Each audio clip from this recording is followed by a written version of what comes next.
جناب اللہ تعالیٰ نے سورہ مزمل کے شروع میں فرمایا یا ایھا المزمل، اے چادر میں لپٹنے والے. اس عنوان خطاب سے حضور صلی اللہ علیہ وسلم کی شان محبوبیت ظاہر ہوتی ہے.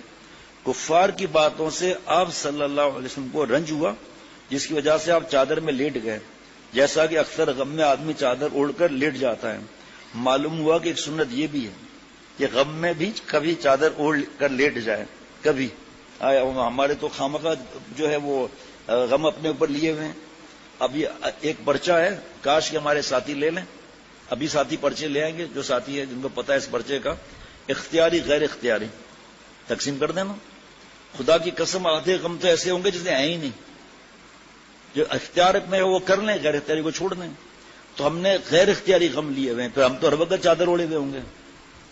بیگم صاحب آئے گی کہ سرتاج کچھ بات کر لیں، کہ نہیں میں چادر اوڑے ہوئے ہوں میں.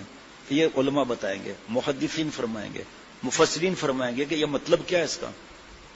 اب دیکھو نا، مہنگائی کا غم ہر وقت اپنے سر پہ لگایا ہوا ہے. خرچہ کم کرنا میرے آپ کے اختیار میں ہے، روزی بڑھانا میرے آپ کے اختیار میں نہیں. پھر مایوس ہو کر کیوں بیٹھے بھائی؟ پہلے گلشن اقبال میں کرایہ تھا 3000 روپے، آج 40-50 ہزار روپے کرایہ ہے. ارے یار سندھ بلوچ میں لے لو نا، 200 گز کا گھر جو ہے.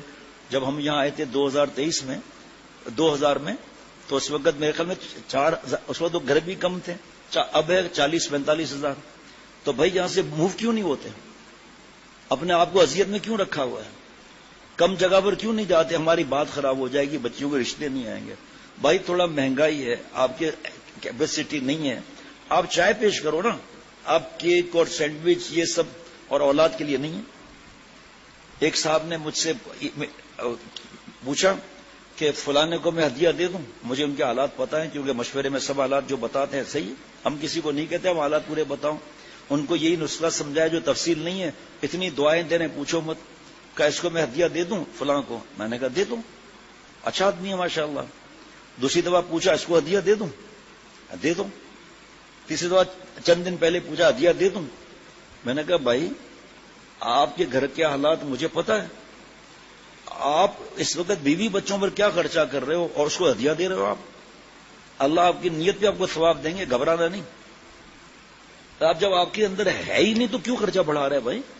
آپ کے بیوی بچے کس مشکل میں ہیں، ان کا حق پہلے بنتا ہے. جیسے آج خط آیا تھا، پرچہ آیا تھا کہ میری خالہ بہت زیادہ بیمار ہیں، تکلیف میں ہیں اور یہ پیسہ دینا چاہتا ہوں وغیرہ. پہلے خالہ، دیکھ لو آپ کیا حکم ہے. پہلے قریب کے خون کے رشتے دار جن کا میں 100% یقین ہے، اس کو تو کوئی پوچھتا بھی نہیں ہے. اس کے بعد سب سے بہتر جو ہے وہ مساجد اور مدرسے.